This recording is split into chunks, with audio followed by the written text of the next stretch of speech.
Hey guys, welcome back to Melanated Truth. We are back today. I am Lavonda Handy, licensed marriage and family therapist from Truth Center for Health and Healing. And we have here Nicola Pierre Smith from Melanated Women's Health. Hey Nicola, how are you? Happy post-giving day of thanks and potential time to spend with family, or just who lives in your home, since we're all trying to be COVID safe. It's just me and my partner, very isolated for what? How many months has it been at this point? Just us, just hanging in there, trying to be safe. Trying to make it along.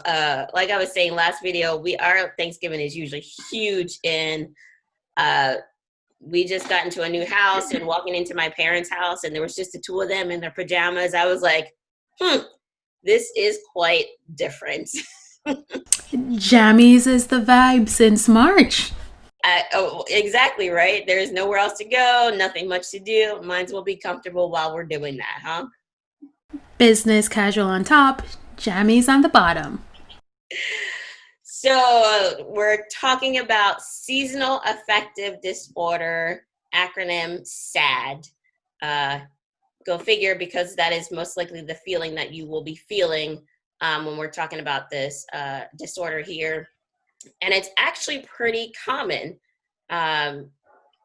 especially those who live in areas that are having drastic changes in sunlight and temperatures during those winter months. You know much about it? Have you heard of it before? Have you experienced it yourself before? Yeah, so let's pause. Whoever conceptualized the name seasonal affective disorder and put that in the DSM, the acronym could not be any more legitimate. Sad. Because that's exactly what it is. When the season changes, there is this depressed mood, low energy that comes up because of loss of sunlight. I mean, they hit the nail on the head, so to speak, with that one. Mm-hmm. Because we know, like we were talking about last time, like it hits that 4:30 time and it's dark outside, and it feels like it's time to go to bed, and your body's automatically relaxed. But what some other people are starting to feel as that decrease in sunlight is that increased feeling of fatigue, that increased feeling of sadness, loneliness, that these symptoms of actual depression are starting to happen as we as we have loss of sunlight, as we have the temperature, so we have to be inside more often. So our mood and our bodies are starting to feel the effects of that.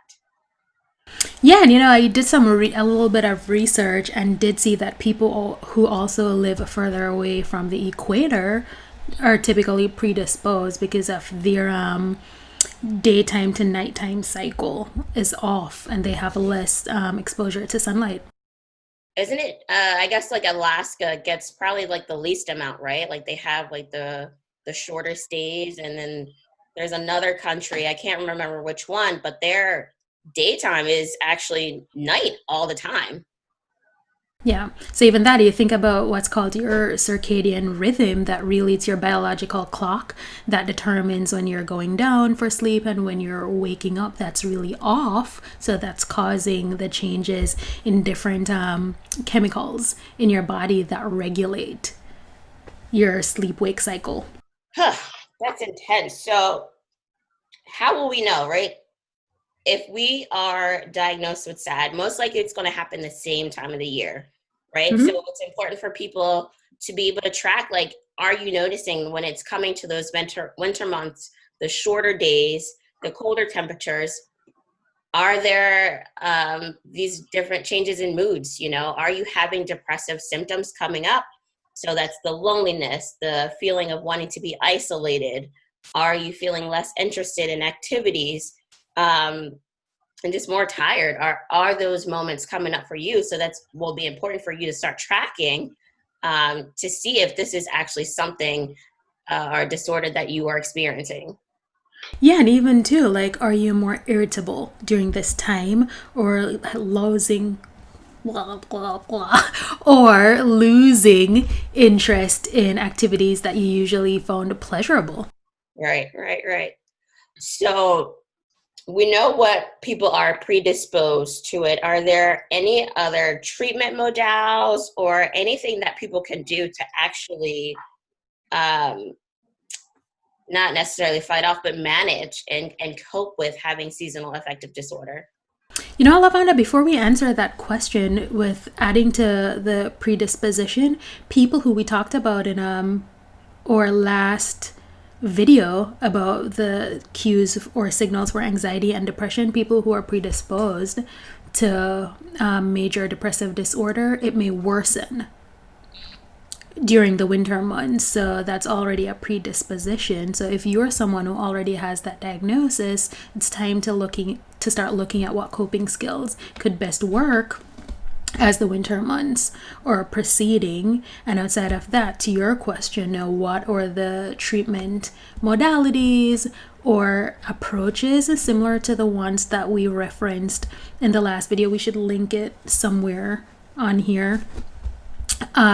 Light therapy, and if you look online, there are a bunch of different light therapy equipment or devices that you could purchase if you have the money to do so, and that's really just exposing yourself 30 to 45 minutes in front of this bright light to essentially give your brain that cue that you are getting some exposure to the sunlight. And if you're not afraid of the cold, you could take a walk outside. I will not be doing that. Yeah, taking your vitamins. Vitamin D is what we get from the sunlight or from the sun. So, you know, they're over the counter vitamin D supplements that you can take as well. Therapy, don't miss your therapy appointment. If you're feeling too sad or unmotivated to go, that's definitely the time that you want to keep your appointment with your therapist. And there's also like the option of considering antidepressants. Talk to your physician or get with a psychiatrist to do an evaluation. Yeah, it's something to definitely be mindful of. There are treatment options out there that people have to managing this. And like I said in the beginning of the video, it is something that is very common. So it's not necessarily something to be ashamed of, but it's important to look out for the cues of when your mood is changing, if your appetite is changing, if your loss of interest is increasing, just being really mindful of these things so that you know how to respond when that seasonal affective disorder sets in.